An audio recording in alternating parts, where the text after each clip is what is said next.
ministério para cada mulher, um grande chamado para cada uma de vocês. Que Deus abençoe. Queria que você abrisse tua palavra, tua Bíblia, em João capítulo 6. Eu quero continuar falando um pouquinho a respeito da palavra que eu comecei esses dias. A gente vai continuar um pouquinho essa palavra.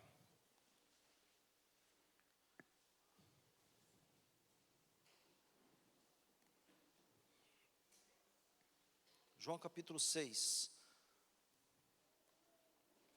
Diz assim: depois disto partiu Jesus para o outro lado do mar da Galileia, que é o de Tiberíades.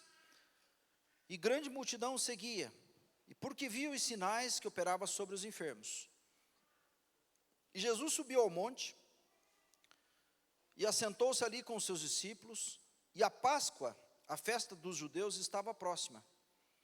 Então Jesus, levantando os olhos e vendo que uma grande multidão vinha ter com ele, disse a Felipe: onde compraremos pão para estes comerem? Mas dizia isto para experimentar Felipe, porque ele bem sabia o que havia de fazer. Felipe respondeu: 200 dinheiros de pão não lhe bastarão para que cada um deles tome um pouco. E um dos seus discípulos, André, irmão de Simão Pedro, disse-lhe: está aqui um rapaz que tem 5 pães de cevada e 2 peixinhos. Mas o que é isso para tantos? E disse-lhes Jesus: mandai assentar os homens. E havia muita relva naquele lugar. Assentaram-se, pois, os homens em número de quase 5.000. E Jesus tomou os pães, e havendo dado graças, repartiu-os pelos discípulos, e os discípulos pelo que estavam assentados, e igualmente também dos peixes, quanto eles queriam. E quando estavam saciados, disse aos seus discípulos: recolhei os pedaços que sobejaram, para que não se perca. Recolheram-nos, pois, e encheram 12 cestos de pedaço dos 5 pães de cevada que sobejaram aos que haviam comido. Vendo, pois, aqueles homens o milagre que Jesus tinha feito, diziam: este é verdadeiramente o profeta que deveria vir ao mundo. Esse é um texto conhecido nosso, a gente tem estudado nos grupos, nas casas, já ouviu outras vezes. Eu, há poucos dias, comecei a falar um pouco a respeito desse texto, né? E eu tive uma experiência muito interessante com esse texto, que me motivou a trazer essa palavra para a igreja. Vou repetir a história para que talvez aqueles que não estiveram no dia. Eu tive um sonho. Eu tive um sonho com essa passagem. E no sonho eu tentava lembrar aonde que essa passagem estava escrita na Bíblia. E no sonho eu lembrei que era em João capítulo 6. Então para mim foi muito curioso, né? Porque é um sonho que eu lembrava da passagem, do que tinha acontecido. E no sonho eu comecei a questionar algumas coisas. A primeira coisa que eu comecei a questionar foi onde estava escrito. E lembrei que era em João capítulo 6. Depois eu tive uma outra visão dentro do texto, assim. Eu vi aqueles 2 peixinhos. E quando eu vi os 2 peixinhos, eu perguntava para Jesus, né? O que eram aqueles 2 peixinhos? E Jesus me falava que aqueles 2 peixinhos eram as 2 alianças do Antigo e do Novo Testamento.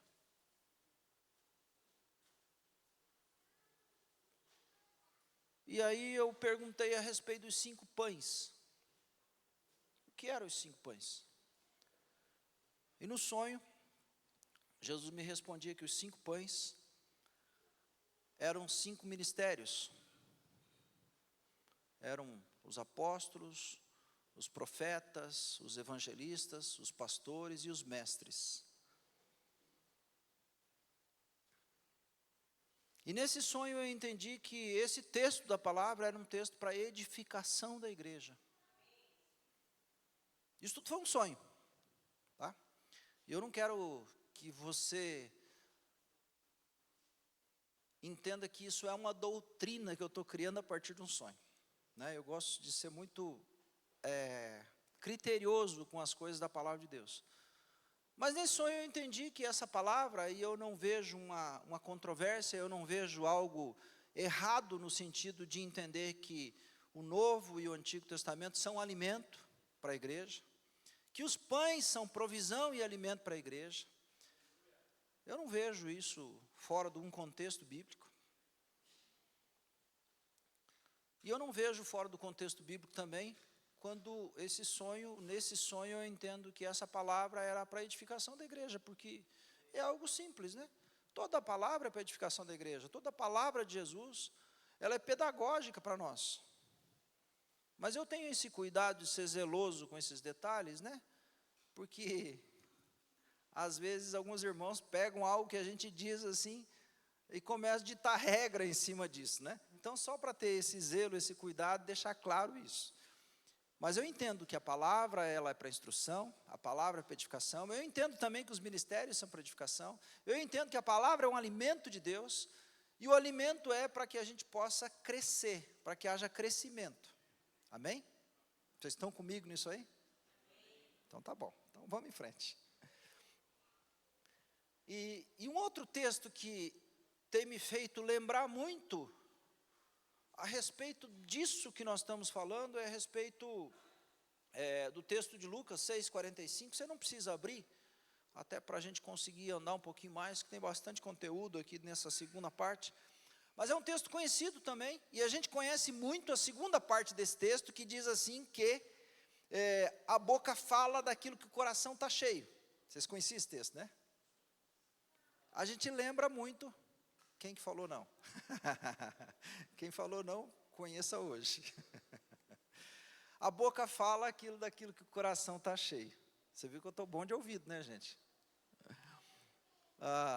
Mas essa é a segunda parte do texto do versículo. A primeira parte, ela diz assim, que o homem bom, do bom tesouro do seu coração, tira coisas boas. E o homem mau, do mau tesouro que está em seu coração, tira coisas más. Porque a boca fala do que o coração está cheio. Algumas versões falam assim, da abundância do seu coração, fala a boca. E esse texto me ensina muito. E eu junto esses dois textos para trazer um pouco dessa conversa que a gente vai ter aqui, para a gente entender que essa pergunta de Felipe, ou essa informação de Felipe para Jesus, primeiro é uma informação quase que desnecessária, né? Porque Jesus, primeiro, o texto todo já diz assim, que ele já sabia o que havia de fazer. Ou seja, sabe aquelas informações que a gente dá para uma pessoa que já sabe? Foi essa. O texto diz isso para nós. Segunda coisa que a gente enxerga nesse texto aqui, é que Jesus falou o que falou, perguntou o que perguntou, né? E ele pergunta a respeito de como é que, né? Onde compraremos pão? Ele pergunta o que pergunta, porque ele queria testar o coração de Felipe. E pode, para nós, num primeiro olhar, assim meio distraído, entender que Felipe só estava trazendo a realidade, dando uma real, né, que a gente diz hoje, dando uma real para Jesus. Aí, Jesus, vou te dar uma real aqui, ó. Nem que a gente tivesse 200 dinheiros aí, ou a gente tivesse o salário de 200 dias do ano, quase um ano inteiro de salário, a gente ia ter dinheiro suficiente para comprar pão para todo esse povo. Né? E eu não sei se você já fez como Felipe, eu já fiz, então. Às vezes a gente quer ensinar a Jesus o que ele tem que fazer. Às vezes a gente quer falar para Jesus, ó, Jesus, veja bem, é porque o senhor talvez não está vendo a realidade da minha vida, né? Isso aí você já fez, isso aí eu já fiz. Jesus, eu acho que o senhor não está enxergando minha situação, acho que o senhor não está me vendo. Acho que o senhor não sabe o que eu estou passando. Né? Mas Jesus sempre sabe. É a gente que está falando coisas desnecessárias para aquele que conhece todas as coisas. Mas o fato é que essa figura, ou essa expressão de Felipe aqui, ela tinha um potencial de contaminar o coração de todos os outros discípulos. Ela tinha um potencial de trazer dúvida para o coração dos outros irmãos. E é por isso que eu junto esse texto com o texto que diz que a boca fala do que o coração está cheio, que o homem bom tira boas coisas do seu bom tesouro, que é o seu coração. Significa que o nosso coração é como se fosse um baú de tesouro, né? Onde a gente pode depositar coisas boas ou coisas ruins. Significa que o nosso coração tem potencial de armazenar aquilo que é bom e aquilo que é ruim. E nós temos uma responsabilidade de cuidar o que a gente armazena ali dentro. Porque conforme o que eu armazeno dentro do meu coração, é aquilo que eu vou destilar. E essas palavras, elas podem desanimar ou animar. Elas podem enfraquecer ou fortalecer. Elas podem gerar fé ou gerar dúvida. E as palavras de Felipe aqui, elas tinham esse potencial de desanimar, de enfraquecer, de gerar dúvida. Então elas tinham em si mesmas aqui, essas palavras de Felipe, um conteúdo de murmuração. Porque a murmuração, ela faz isso conosco. A murmuração desanima os que estão perto. Ela enfraquece os que estão perto. Ela tira a fé, ou ela rouba a fé de quem está perto. E ela também traz um conteúdo de rebelião. Porque se você começar a olhar esse texto de João capítulo 6, com essa aparência, as palavras de Felipe, não simplesmente uma frase solta, como talvez a gente tenha a tendência de olhar para o texto como uma frase solta. Poxa, Jesus, precisava de muito dinheiro. Ele poderia ter falou, Jesus, nós estamos aqui no deserto, não tem panificadora. Né? E mesmo que tivesse, qual que é a panificadora que ia estar nesse horário com todo esse estoque? Se hoje, nos nossos dias, se você quiser 100 pãezinhos, você tem que encomendar. Né? Então imagine pão para 5.000 homens aqui. Isso que naquele tempo não se contava as mulheres e as crianças, né? Possivelmente tinha junto também. Então essa conta pode extrapolar, mas vamos ficar só nos 5.000, para não ficar tão exagerado para nós. Então as palavras de Felipe aqui, elas poderiam causar de alguma maneira uma angústia no coração dos outros discípulos, de falar, o que nós vamos fazer com todo esse povo, e agora, o que a gente faz, e nós vamos ter problema, e se alguém começar a criticar a gente, e se alguém começar a reclamar que está com fome, o que nós vamos fazer, como é que nós resolvemos isso? Quando a gente olha essa palavra, a gente olha também dentro do aspecto aqui, que esses dois peixes também falam de um aspecto de divisão, mas também falam de um aspecto de testemunho. Os 5 pães falam também de um aspecto de manifestação da graça. E os 12 cestos aqui falam de um aspecto de administração e de um aspecto de governo perfeito para essa situação. E é por isso que a palavra de Deus, ela traz em Efésios uma expressão dizendo que o Senhor, Ele concedeu uns para apóstolos, outros para profetas, outros para evangelistas, outros para pastores e mestres, com o objetivo do aperfeiçoamento dos santos para o desempenho do seu serviço, até que todos cheguemos à unidade da fé, do pleno conhecimento do Filho de Deus, à perfeita varonilidade, à medida da estatura da plenitude de Cristo. Isso é maturidade.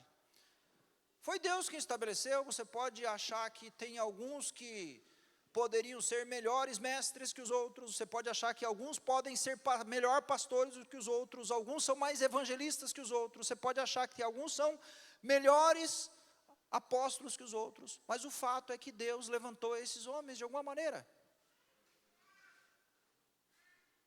E foi Deus quem estabeleceu esses homens de alguma maneira, com uma finalidade. E tem tempo, prazo de validade. O prazo de validade é até que todos cheguemos à unidade da fé, do pleno conhecimento do Filho de Deus, da perfeita varonilidade, à medida da estatura da plenitude de Cristo. Até que a gente chegue à maturidade. Porque o alimento, a edificação do corpo, que é feita por esses homens que Deus separou, e eu não vou falar dos ministérios, mas só estou dando um aspas aqui, para dizer assim que a maturidade vem para a igreja, pela direção que Deus dá a esses homens. E esse crescimento vem por meio de conexões com Deus e com os outros, seguindo a verdade em amor. Se a gente não discerne o corpo, e eu quero dizer que esse texto fala muito sobre discernir o corpo. E hoje de manhã eu estava meditando essa palavra a respeito do porquê que o apóstolo João aqui coloca assim, era próximo à festa da Páscoa. Porque já estava apontando para um período onde é preciso discernir o corpo. Então a gente aprende tantas coisas nesse texto aqui sobre a necessidade de alguém se dispor a oferecer o seu lanchinho para ser repartido. Isso fala sobre discernir o corpo, gente. É ou não é? Sobre alguém que abre mão de si mesmo para abençoar o outro, para repartir com o outro. Isso é discernir o corpo. Porque o não discernir o corpo é comer muito e alguns ficam com fome, é beber muito e os outros ficam com fome. Isso é não discernir o corpo. É não esperar uns pelos outros. Isso é não discernir o corpo. É não ter revelação a respeito de que Deus estabeleceu um corpo na terra que é a igreja, que é o corpo de Cristo na terra. E a gente não associa a igreja a Jesus. Mas o corpo de Cristo na terra é Jesus. A igreja na terra é Jesus. Se a gente é feio, a gente deixa Jesus feio. Se a gente peca, a gente traz pecado para o corpo. Se a gente não dá bom testemunho, é Jesus que é escandalizado, porque a igreja é o corpo de Cristo na terra. Então, não discernir o corpo fala a respeito de não chegar ao pleno conhecimento do Filho de Deus. Fala sobre imaturidade. A falta de discernimento do corpo é uma imaturidade, é um diagnóstico de imaturidade da igreja. De não ter revelação a respeito desse tempo que nós estamos tendo aqui de corpo. Isso é imaturidade, quando a gente não discerne. Por quê? Porque a Bíblia fala assim, quando vos reunis, um tem, outro tem, outro tem, outro tem, outro tem. Todos têm. Algum peixinho aí na bolsa, algum pãozinho aí na bolsa, para poder repartir. E não é para você comer sozinho. Vocês estão entendendo o que eu estou dizendo? Eu não estou falando necessariamente de pãozinho e de peixinho. Pode até ser. Pode até ser o seu dinheiro. Mas é muito mais e muito maior do que dinheiro, do que pão e do que peixe. Estou falando do aspecto de vida. Que você foi chamado para trazer salmos. Você foi chamado para trazer interpretação de línguas, trazer doutrina. De orar pelos teus irmãos, de buscar em casa algo, ou preparar em casa algo, uma palavra, um salmo, uma doutrina, um ensino, um versículo, um texto, uma oração, uma bênção, uma unção, para repartir com os teus irmãos. Essa é a razão dessa coletividade, sabe por quê? Senão você podia ficar em casa, orando sozinho e esperar receber diretamente de Deus, Deus derrama o maná do céu para você, você come sozinho. Mas não foi assim que Deus estabeleceu. Deus estabeleceu um corpo, para que nesse corpo a gente pudesse abençoar uns aos outros. E a gente é abençoado para abençoar. A gente é curado para curar, né? Não é isso? A gente é animado para animar. Esse é o corpo. Você não é animado para ficar o animadão. Você não é abençoado para ficar abençoadão. Você não é fortalecido para ficar o fortão. É para fortalecer, é para abençoar, é para animar. Esse é o corpo. Então nós estamos falando sobre discernir o corpo. Que discernir o corpo é um aspecto de maturidade. Porque não existe, vou fazer um parênteses aqui, não existe a igreja do eu sozinho.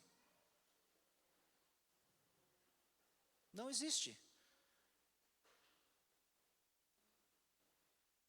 E a gente precisa de no mínimo 2 ou 3 para começar a formar uma igreja.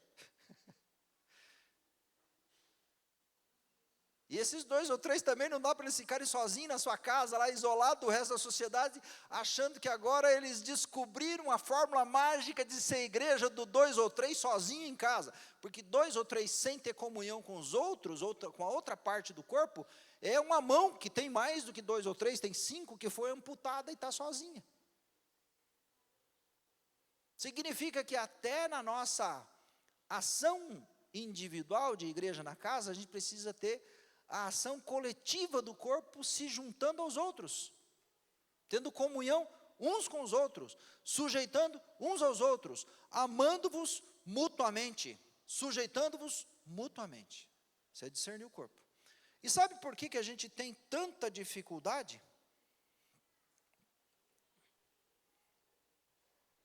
Porque a igreja muitas vezes não recebe essa palavra como uma palavra viva, como um alimento vivo. E para a gente receber a palavra como um alimento vivo, a gente precisa ser tratado em algumas áreas. Uma delas é a murmuração, que está relacionada à falta de fé e que está relacionada também à avareza. Quando você olha esses homens que estavam lá, e só um apresentou 5 pães e 2 peixes, eu duvido que ninguém levou uma barrinha de cereal nesse dia, além desses 2, desse homem. Gente, você sai de casa assim, passa o dia inteiro sem nada para comer. Agora, um deles apresentou os 5 pães e os 2 peixes. Oi? A bolsa da Josi, por exemplo, vou dar um exemplo da bolsa da Josi. A bolsa da Josi sempre tem comida e tem até um chinelinho para tirar o cansaço dos pés do cansado. Isso a gente já testemunhou. E remédio. E tem assim, talvez a Josi nesse contexto aqui fosse a pessoa dos 5 pães e 2 peixes. Mas a gente precisa aprender com o que a palavra diz. A palavra de Deus, ela é didática. Tá? Ela é didática. Jesus deixou registrado isso aqui para a gente aprender algumas coisas. E a primeira coisa que a gente precisa aprender é sempre levar algo consigo para oferecer. Não vir de mãos abanando. Não vir só e falar assim, nossa, eu vou lá para um encontro com Jesus e nesse dia eu vou receber. Nesse dia eu fui com fome, mas com fome, e assim, Deus vai ter que levantar uns 2 ou 3 lá para ter cada um 5 pão e cada um 2 peixes. E aí nós vamos ter pelo menos 6 pães. E esses 6 eu vou comer sozinho e os 15 pães eu vou comer sozinho. Sabe o que é a natureza desse sujeito que pensa assim? Egoísta. Avarento. Porque o avarento, ele se economiza. Um dia eu estava estudando sobre a palavra avareza. E fui entender que o avarento, ele não é só aquele que não dá. O avarento é aquele que não se deixa gastar. Porque a natureza dele é de se preservar, por isso que ele não dá. Então, o avarento não é só aquele que não dá. O avarento é aquele que se economiza. Não, mas veja bem, estou vendo um serviço aqui, deixa eu desviar, porque já tem gente fazendo, porque esse serviço é ruim de fazer. Ixi, isso aqui é pesado. Ih, mas isso aqui tem que ficar no sol. Né? Então ele desvia, ele não faz, ele não se oferece, ele não se dispõe, ele se economiza. E sabe qual que é o destino dele? Sabe não? Você sabe qual que é o destino do avarento? Alguém sabe o destino do avarento? Pode falar alto para mim. Qual que é o destino do avarento? É o inferno, porque a palavra diz que ele não herdará o reino dos céus. Quer dizer, ele se economizou, ficou gordão, fortão, abençoadão, né? Saradão, para morrer seco aqui na terra, queimado no fogo. Esse é o destino do avarento. Então, para a gente crescer, sair da fase da imaturidade e ir para a fase da maturidade, a gente precisa acabar com a murmuração, falta de fé e avareza. Que, resumindo, eu estou entendendo que é a mesma coisa, tem a mesma raiz. Tudo isso aqui tem a mesma raiz. E eu creio aqui que essa mesma raiz, ela começa com a falta de fé. Depois ela vai para a murmuração. E depois o sujeito se economiza e se torna avarento. E a palavra diz que sem fé é impossível agradar a Deus. Então nós temos que começar, voltar para o início. Fé. Para não se tornar murmurador, para não se tornar avarento. A gente murmura às vezes contra as pessoas porque a gente não crê na obra de Deus na vida da pessoa. Daí nós começamos a falar mal dela. Vamos para a parte prática dessa palavra agora. A gente não crê que Deus pode transformar a pessoa, por isso a gente começa a falar, desdenhar, ironizar, pecar, né? Porque a gente não crê que Deus fez uma obra, a gente não crê que ela tem o Espírito Santo. Vocês começam a perceber de onde nasce a murmuração? E a gente começa então a passar para o segundo estágio, que é murmurar. E o terceiro estágio vai ser se economizar, vai ser a avareza. Esse sujeito eu não ajudo, esse sujeito eu não abençoo, esse sujeito nem orar por ele eu vou, essa pessoa aí eu não quero nem, assim, não vou gastar tempo não, eu não vou trazer um versículo de Deus para a vida dela, eu não quero ver, assim, a gente se economiza. E uma reflexão, como é que a gente olharia para esse cenário aqui? Esse cenário de João 6. A gente pode olhar para esse cenário como uma crise. A gente tem que cuidar com os cenários de crise. O cenário de crise faz a gente murmurar, faz a gente perder a fé e faz a gente se economizar. Cenário de crise. Não, mas veja bem, se eu não poupar aqui, eu não vou ter nem para mim. Crise. Né? Veja bem, como é que eu vou repartir se eu tenho pouco? Crise. A gente pode olhar de uma outra maneira. Olhar para as próprias necessidades. Mas eu também preciso comer. Mas eu também estou cansado aqui.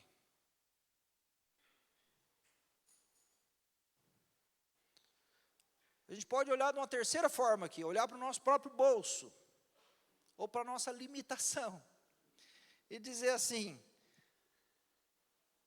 imagina, onde nós vamos conseguir esse dinheiro? Eu não tenho esse dinheiro, como é que vai dar certo isso? Vocês percebem que tudo isso aponta para a falta de fé? E é a falta de fé que desencadeia a murmuração e desencadeia a avareza? E a gente pode olhar para isso também como uma circunstância ou realidade. A gente pode olhar, e aqueles que são mais analíticos, vamos chamar assim, pode olhar para o cenário e falar assim, é deserto,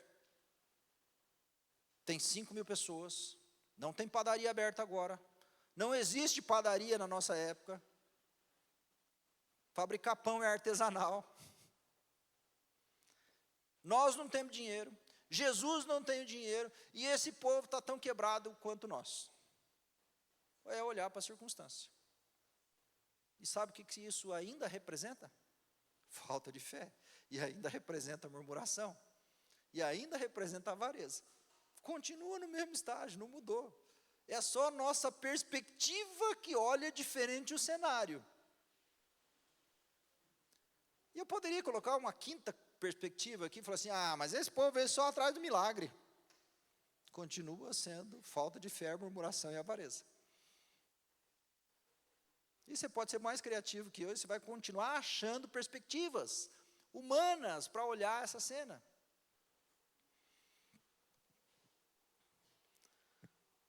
E a gente pode ter várias impressões desse texto, de maneira natural, para a crise, para a falta de fé, nossa limitação em crer no milagre, nossa situação, a realidade do fato, as implicações, vão continuar sendo murmuração,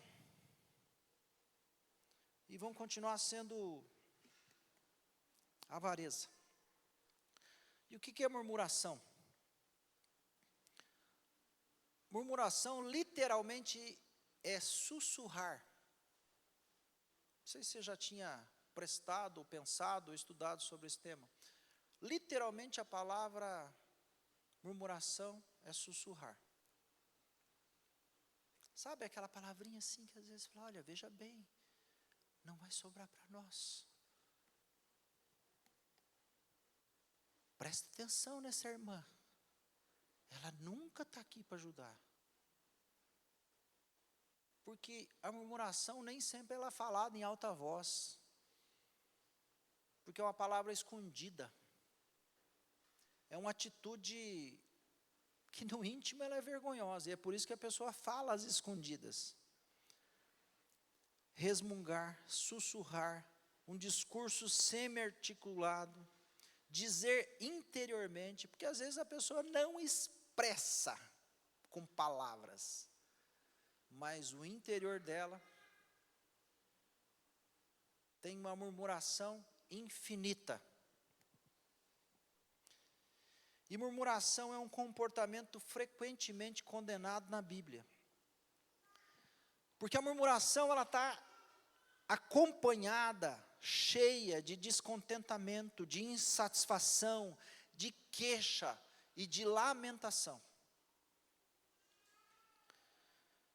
E também é comum a murmuração expressar um sentimento de desacordo, de oposição, de ira e de rebelião. E é por isso que tantas vezes na Bíblia você vai encontrar Deus condenando a murmuração. E o problema maior da murmuração é que quase sempre Deus acaba se tornando o alvo da murmuração. É a mulher que tu me deste, é o homem que tu me deste.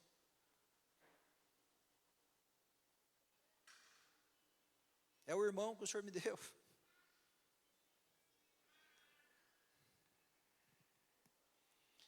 Na Bíblia a gente vê vários textos que relatam a murmuração. Por exemplo, no tempo da peregrinação no deserto. Resumidamente, vou falar um pouquinho dessa história. O povo estava lá. Lembra que o povo saiu do Egito? Deus manda as 10 pragas. Lembra? Imagina o caos. Aquelas 10 pragas. E nas 10 pragas, a tua família sair ilesa. A tua família ser preservada. Os teus filhos não serem mortos, você não pegar nenhuma dessas doenças, e todo mundo ao teu redor sofrer com as pragas. Era motivo suficiente para crer, né? Que aquilo era sobrenatural de Deus, não era? Pois é. Mas aí, quando chega na margem lá do mar, o que Deus tem que fazer? Milagre de novo. Abre o mar. O povo passa a pé enxuto, nem para pisar na lama. Porque andar na lama é difícil, é pesado. Imagine carregando criança no colo, carga e coisa. Sandália prendendo, enroscando, perdendo a havaiana no meio da lama. Pois é, Deus deixou enxutinho, era só areinha seca. E aí o povo passa. E aí o povo passa e encontra um lugar chamado Mara. Estavam com sede, chegaram numa fonte e a água era amarga. Sabe o que o povo fez? Dá-lhe murmurar. Ah, Deus, o Senhor me tirou nós aqui para vir morrer de sede, era melhor ter ficado lá no Egito, porque lá no Egito, porque lá no Egito. Moisés vai falar com Deus. Deus mostra um tronco. E aquele tronco é aplicado, vou pôr assim, naquela fonte. E a aplicação do tronco cura aquelas águas. E o tronco faz a gente, se fosse o Elvis, aqui ele já ia puxar lá para a cruz, e para o madeiro, e para o tronco ia ser né? Mas assim, só para a gente ser rápido, eu não vou fazer isso. Mas o tronco fala da cruz de Cristo. Quando a cruz de Cristo ela é aplicada na nossa vida, qualquer fonte amarga se torna doce. Amém? Esse é o efeito da cruz. Beleza. Então o povo continua ali.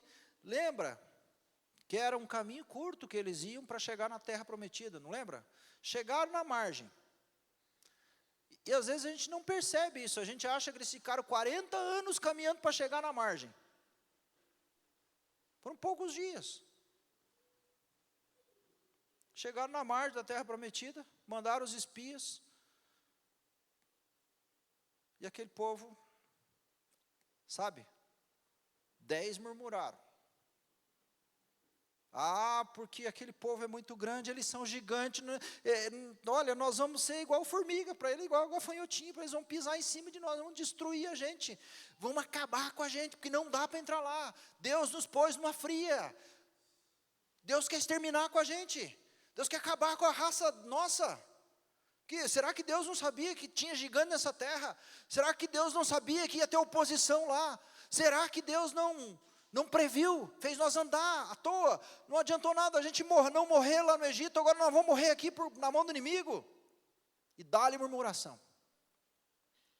E 2 homens, Josué e Calebe, têm um modelo de mentalidade transformada, renovada.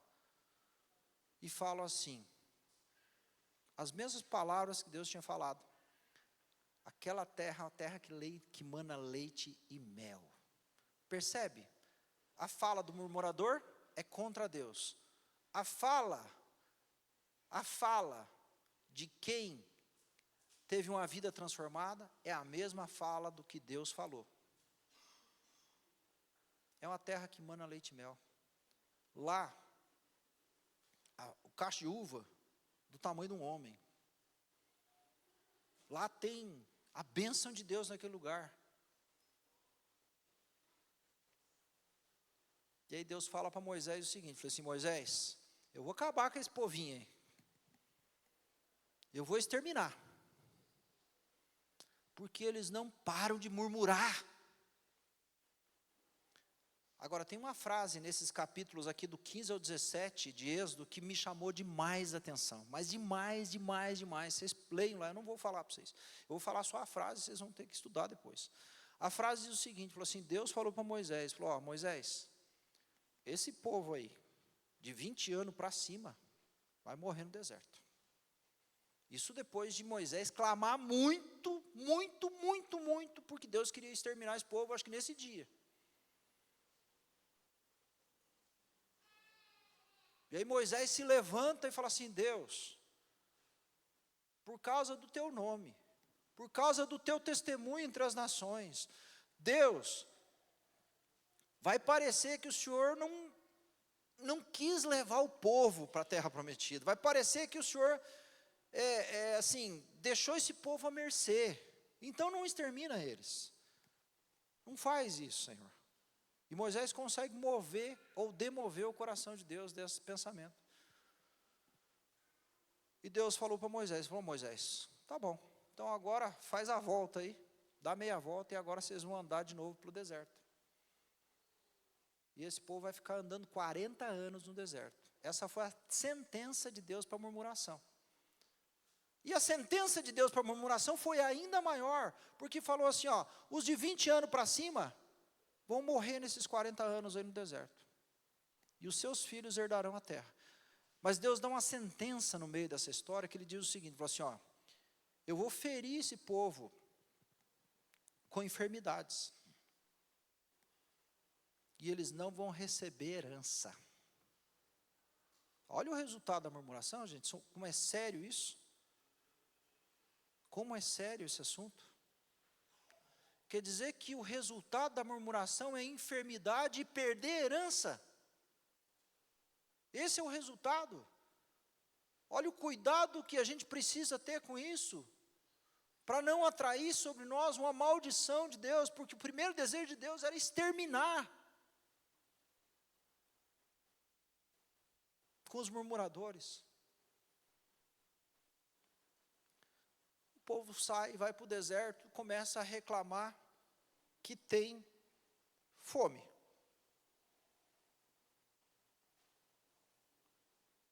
E aí começa a murmurar, e murmurar, e murmurar, e vai, e aí Deus fala para Moisés que ele mandaria o maná do céu. E que cada família ali era para colher um gomer, uma unidade de medida que dava suficiente para aquela casa. Que se guardasse a mais, apodreceria e criaria bicho. Tá? Essa foi a palavra que Deus trouxe. E aí tem a promessa de Deus se cumprindo, o maná caindo do céu, e o maná era como as sementinhas de coentro, só que era branquinha, E aquele povo triturava aquela sementinha, fazia um pão como se fosse um bolachão de mel, e esse era o pão que Deus mandou do céu, falando a respeito da misericórdia de Deus, do cuidado de Deus, do alimento de Deus, para que aquele povo pudesse ser suprido. E tem um outro pão que desce do céu, que é Jesus. E aí Deus fala que mandaria codornizes. E aquele povo, final da tarde, comia carne, de manhã tinha o pão fresquinho. Todos os dias. E tinha gente que não cria e colhia mais do que o necessário. E quando não cria, apodrecia e criava bicho. E o povo murmurando. Depois o povo murmura por água. E Deus fala para Moisés bater na rocha, que da rocha sairia água. E em Coríntios fala que aquela rocha acompanhava eles. Era uma rocha que anda para poder dar água todos os dias. Sabe quem que é essa rocha? Jesus. Jesus. E o povo murmurava. Aparentemente o povo murmurava contra Moisés e Arão, mas na verdade a insatisfação era contra Deus. Porque havia uma murmuração, por que Deus nos tirou do Egito para fazer morrer nesse deserto?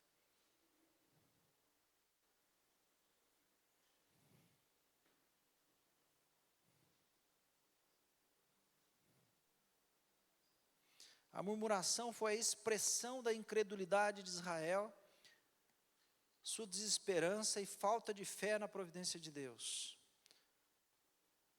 Esse exemplo negativo ele também foi lembrado pelos escritores do Novo Testamento e deixado aí como advertência aos cristãos. Abra a tua Bíblia lá em 1 Coríntios 5. 1 Coríntios 10, 5.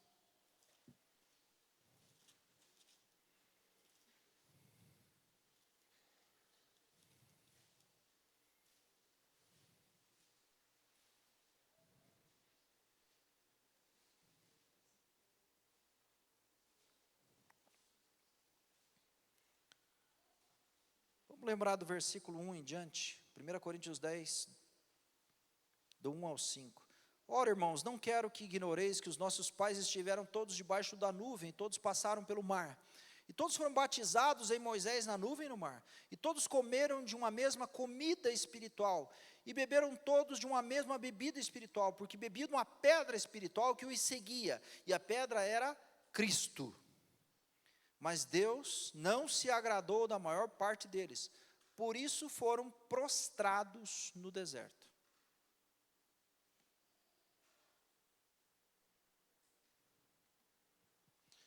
E Hebreus capítulo 3, versículo 12 diz assim: tende cuidado, irmãos, jamais aconteça haver em qualquer de vós perverso coração de incredulidade que vos afaste do Deus vivo. Advertência de Deus para nós. Os exemplos negativos do Antigo Testamento são advertência no Novo Testamento para nós. Jamais aconteça de haver entre vós perverso coração de incredulidade que vos afaste do Deus vivo. A incredulidade, a falta de fé, vai nos afastar de Deus.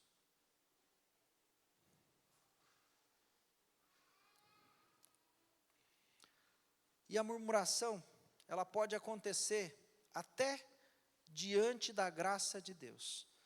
Tem uma parábola que Jesus conta do proprietário que saiu de manhã cedo para contratar trabalhadores para a sua vinha. Ele combinou pagar-lhes 1 denário pelo dia e mandou para a vinha. Por volta das 9 horas da manhã, ele saiu e viu outros trabalhadores que estavam desocupados na praça. E disse: vão trabalhar na minha vinha, e eu lhes pagarei o que for justo. E eles foram. Saindo outra vez por volta do meio-dia, e também das 3 horas da tarde, e da 9ª hora, fez a mesma coisa.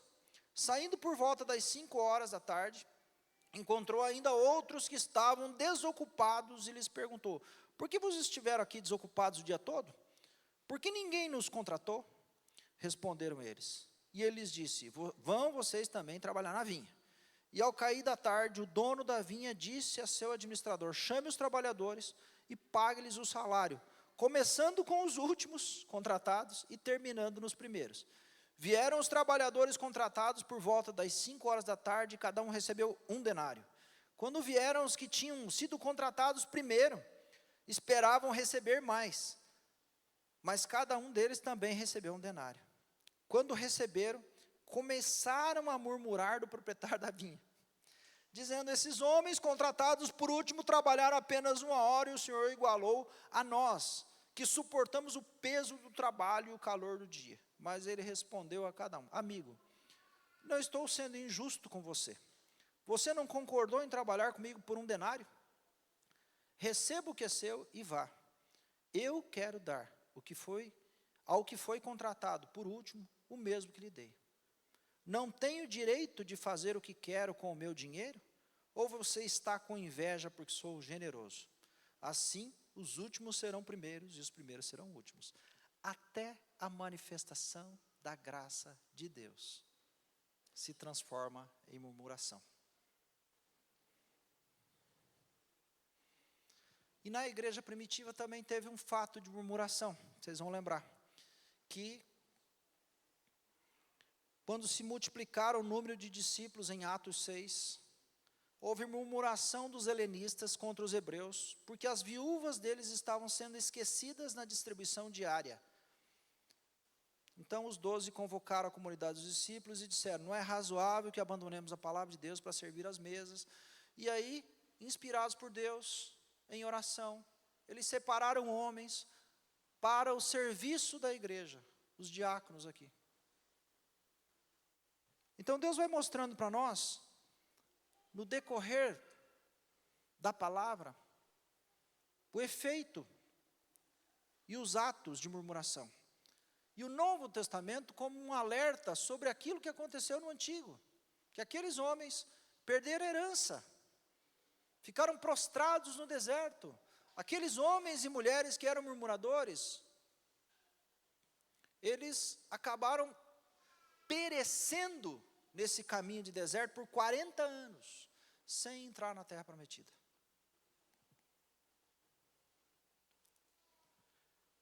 Judas capítulo 1, 15 e 16, eu vou apurar um pouquinho, gente, porque senão não vai dar tempo. Diz assim: para exercer juízo contra todos e para fazer convicto todos os ímpios, acerca de todas as obras ímpias que impiamente praticam, e acerca de todas as palavras insolentes que os ímpios pecadores proferiram contra ele. Os tais são murmuradores, são descontentes, andando segundo as suas paixões, a sua boca vive propalando grandes arrogâncias, são aduladores dos outros por motivos interesseiros.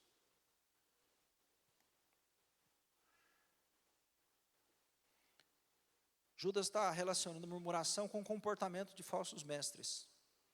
Gente que num primeiro momento parece bênção, mas é murmurador.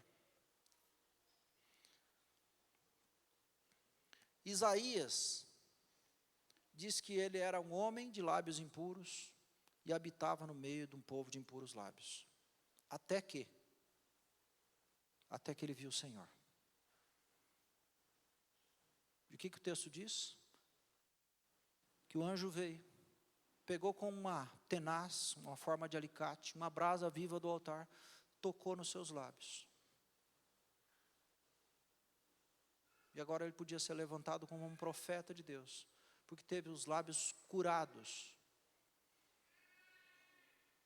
de lábios impuros, agora passou a ser boca de Deus. E Filipenses capítulo 2 diz assim: fazei tudo sem murmuração nem contendas, para que vos torneis irrepreensíveis e sinceros, filhos de Deus, inculpáveis. Vou repetir: fazei tudo sem murmurações nem contendas, para que vos torneis irrepreensíveis e sinceros, filhos de Deus inculpáveis, no meio de uma geração pervertida e corrupta, na qual resplandeceis como luzeiros no mundo, preservando a palavra da vida, para que no dia de Cristo eu me glorie de que não corri em vão, nem me esforcei inutilmente. Paulo aborda aqui a responsabilidade de brilharmos no meio de uma geração corrupta, fazendo como? Tudo sem murmuração e sem contenda, sendo irrepreensíveis e inculpáveis.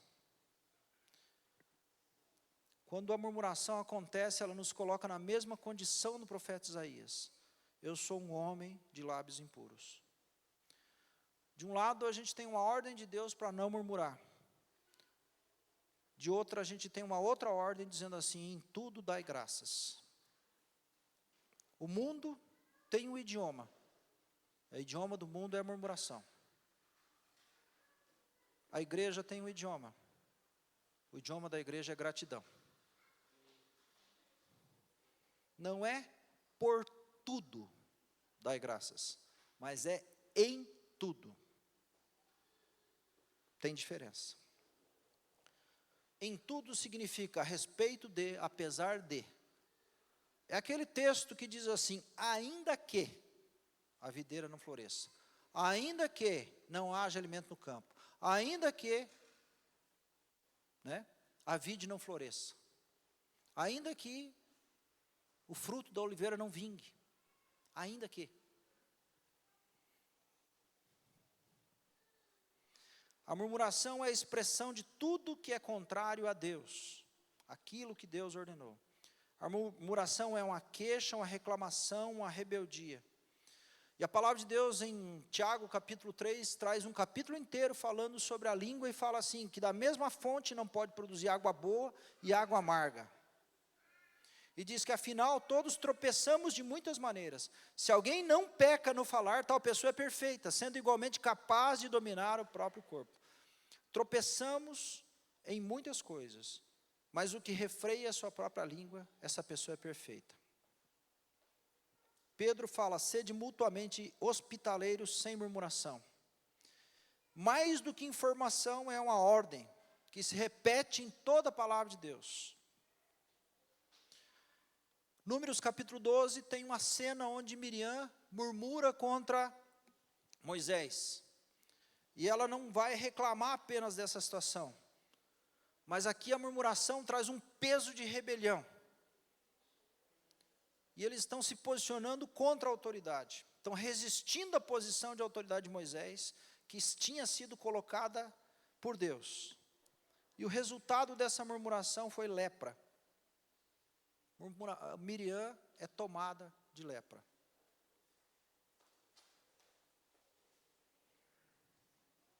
Tem dois tipos de murmurador. O honesto, que faz na frente da pessoa, e o desonesto, que faz por trás da pessoa. Os dois continuam sendo murmuradores. Um é honesto, porque reclama para. E o outro é desonesto, porque reclama de.